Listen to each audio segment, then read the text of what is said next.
안녕하세요. 톡순 언니 남세 원장입니다. 간편하게 그리고 티가 안 나게 할 수 있는 시술 중에 하나가 보톡스죠. 정말 다양한 연령부터 다양한 사람들이 하는 시술입니다. 이전에도 여러 번 이제 영상을 만들어서 앞에 영상을 좀 보셔도 되지만 오늘은 이제 평소에 진료실에서 환자분들에게 항상 설명드리는 것들 그리고 항상 받는 질문들을 중심으로 알아보는 시간을 갖도록 할게요.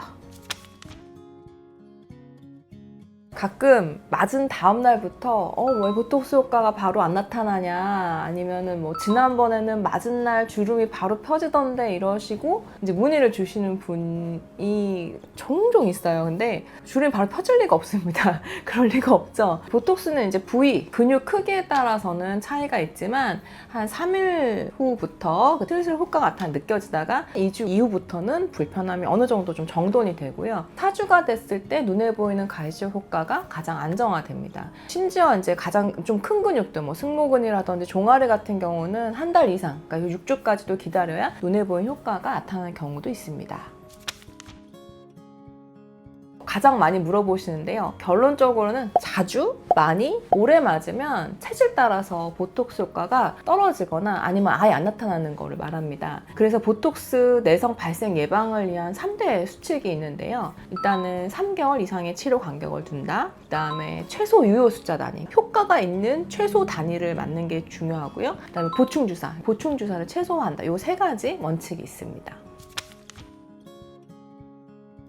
저는 이제 보톡스 진료 오시는 분들한테 이 설명을 되게 많이 드리거든요. 설명을 드리면 다들 표정이 이 원장님은 보톡스 뭐 이런 걸 가지고 이렇게 열심히 설명하시나, 약간 그런 표정이에요. 근데 저도 그전에는 이제 뭐 학회에서 이제 케이스 리포트나 케이스 보거나 아니면 책에서 그냥 뭐 있다 이런 정도만 보기만 했는데, 실제로 제가 시작한 이후로 해서 1명 보고 2명 보고 하다가 결국엔 지금 확실하게 내성이 의심되는 환자는 4분이고, 약간 내성인지 아닌지 긴가민가 하다가 조금 이제 괜찮아지신 분들은 한 5명 정도. 그러니까 적죠. 되게 제가 보톡스를 하루에만 뭐 엄청 놓는데도 적은데, 내성이 진짜 생기면 보톡스는 아예 안 들어요. 되게 잘못 아시는 경우가, 제오민 보톡스 잘 놓는다고 뭐 듣고 왔다고 그렇게 오시는데, 간혹 이제 제오민이라는 그 독일 브랜드 보톡스가 치료제인 줄 알고 오시는 분들이 진짜 많고, 내성이 생기면 뭐 제오민을 맞겠다 이런 분도 계세요. 근데 그거 아니에요. 내성 생겼을 때 치료제가 아니고, 내성이 생기면 제오민이든 뭐든 보톡스는 그 어떤 보톡스도 안 듣는 거예요. 왜냐하면 보톡스를 만드는 그 베이스는 다 똑같거든요. 결국 내성이 생기면 어떻게 되냐, 내성이라는 게 보톡스 때문에 생기는 게 아니고 얘들이 이제 붙어있는 단백질들이 있거든요. 요거를 떼어낸 게 이제 보통 내성이 안 생기는 것들인데, 요 단백질 때문에 생기는 건데, 요거에 대해서 생긴 항체값, 그러니까 내성 항체값이 몸에서 떨어질 때까지 기다려야 되는데, 그게 2년이 될지 5년이 될지 10년이 될지 이걸 아무도 모르는 거예요. 그리고 확률은 아주 적죠. 내성이 적지만 그 적은 확률에 내가 속하면 안 되는 거예요. 제가 뵌 분 중에 최악이라고 생각하는 경우는 몇 년 전에 29살 정도였고, 보톡스를 뭐 이것저것 섞어서 3번 맞았는데, 오실 때도 내가 내성이 생긴 것 같다 이러고 오신 거예요.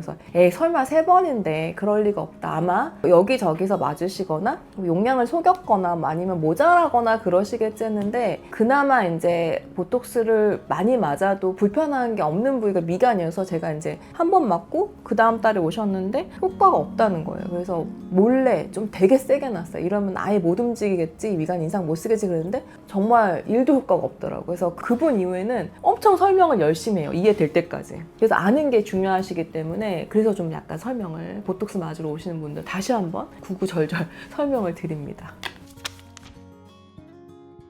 주름이 없어지는 게 아닙니다. 주름의 원리는 2가지예요. 건조한 거, 그다음에 반복 동작으로 인한 자극이거든요. 없어진다기보다는 흐려진다고 표현하는 게 맞아요. 이렇게 주사바늘 이렇게 콕 들어가면 그 점을 중심으로 이렇게 원으로 한 1cm, 농도에 따라서는 진하면 이 원 반경이 작아지고 희석을 많이 하면 넓어지거든요. 그게 보톡스 영역이고, 그 맞은 시점을 기준으로 근육이 약간 느슨해져요. 그러니까 주름이 흐려 보이시는 거고, 주름이 생기는 게 아까 건조함이랑 반복 동작 이랬잖아요. 근육을 움직임을 조금 줄여서 반복되지 않게끔 해서 주름을 흐려지게 하는 거, 그게 보톡스의 주름 치료 기전이고요. 원리는 이제 연필심 같은 것도 이렇게 오래 잡으면 이렇게 막 쏙 들어가는데, 이걸 안 잡으면 이렇게 평평해지잖아요. 그런 원리로 보톡스로 주름을 완화시킨다 라고 생각하시는 게 맞으세요. 이 질문도 진짜 많이 듣는데 한 번만 시작하면 계속 맞아야 된다. 이게 맞기도 하고 틀리기도 해요. 이게 무슨 얘기냐면 보톡스를 꾸준히 맞으시면은 근 자체 크기나 아니면 움직임에 변화가 있어요. 예를 들면 턱 근육 같은 경우도 100% 크기라고 했을 때 보톡스를 좀 꾸준히 맞으시면 한 80% 크기 정도로 이제 근 위축, 미간 근육 같은 경우도 뼈가 아니라 근육 자체가 엄청 발달하신 분들이 있거든요. 이제 그런 분들도 근육이 조금 약간 작아지는 어떤 원리냐면 내가 이제 운동을 계속하면 팔 근육이 이만해지는데 그 운동을 안 하면 슬림해지잖아요. 보톡스로 인위적으로 그 슬림하게 만드는 거를 이제 꾸준히 맞아서 지속해서 근육 모양 변화를 유도한다고 생각하시면 되고 보톡스 맞는 거는 평생을 맞을 수도 있겠지만 약간 연령이랑 얼굴 변화가 조금 생기면 맞는 부위가 변하게 돼요. 예를 들면 한 20대, 30대 때는 이게 근육이 너무 싫으니까 여기 턱 보톡스를 맞지만 한 50대만 돼도 여기 살이 없어지시니까 이것마저 없애버리면 얼굴이 너무 해골처럼 변하실 수 있어서 그럴 때는 턱 보톡스 안 맞으시고 이제 마리오네트 턱 이쪽으로 좀 변하기도 하고 그래서 연령과 얼굴 특징 변화에 따라서 맞는 부위가 변하고 제가 28, 9살부터 보톡스를 계속 맞아온 사람으로 보면 평생 맞지만 약간 변하기도 하고 꾸준히 체크는 해야 된다 뭐 이런 정도로 생각하시면 되고 얼굴이 이제 되돌아간다는데 되돌아갈 수는 없어요. 그냥 변화가 좀 있으신 거를 예뻐졌을 때를 이제 각인돼서 그러신 거고 어쨌든 보톡스는 평생이 아니어도 꽤 장기적으로 꾸준히 맞으시는 게 좋다 뭐 이런 정도 생각하시면 좀 마음 편하지 않을까 싶습니다. 요즘 이제 경락도 많이들 하시고 근데 디바이스 엄청 많잖아요. 근데 저는 둘 다 이제 한 달은 쓰지 마시라고 그래요. 왜냐하면 그 아까 얘기했잖아요. 보톡스 이렇게 주사 놓으면은 그 퍼진 영역이 있잖아요. 이 경락도 그렇고 디바이스도 그렇고 하는 사람의 변수가 너무 커요. 어떤 분은 진짜 강하게 너무너무 열심히 하시는 분이 있고 어떤 분은 그냥 술렁술렁 겉에만 하시는 분도 있고 그런데 보톡스가 엉뚱한 데로 퍼질 수 있기 때문에 저는 한 달은 하지 마시라고 그렇게 권해드립니다.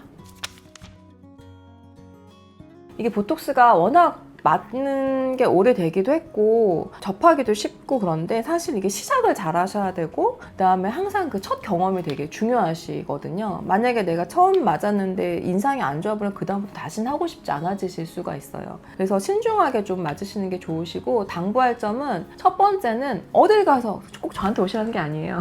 어딜 가서 맞으시든지 세 가지만 좀 챙겨주셔야 돼요. 맞은 브랜드 이름. 왜냐하면 이제 내성 안 생기는 브랜드, 뭐 어떤 브랜드, 그 브랜드 이름을 아는 게 중요하고 그다음에 맞은 부위와 마지막에 맞은 시기. 세 번째는 맞았을 때 내가 불편한 게 있었다 그러면 최대한 그 얼굴 디자인할 때 조금 감안을 할 수가 있거든요. 그래서 불편했던 점을 좀 기억하시는 게 좋아요. 용량까지는 부가적으로 뭐 대략 알고 계시면 되는데 크게 중요하진 않으시고 세 가지 맞은 브랜드 이름, 맞은 부위랑 마지막 맞은 시기, 그다음 맞았을 때 내가 불편했던 거 그걸 좀 기억해 주시면 어딜 가서도 맞으실 때 조금 본인한테 도움이 되시게 맞으실 수 있을 것 같아요.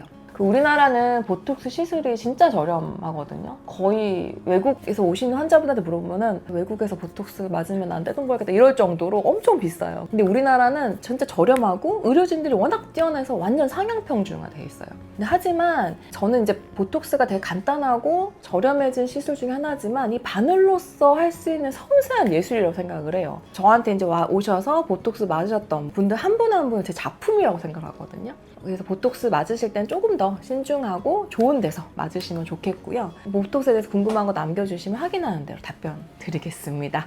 그럼 편안한 하루 되세요. 감사합니다.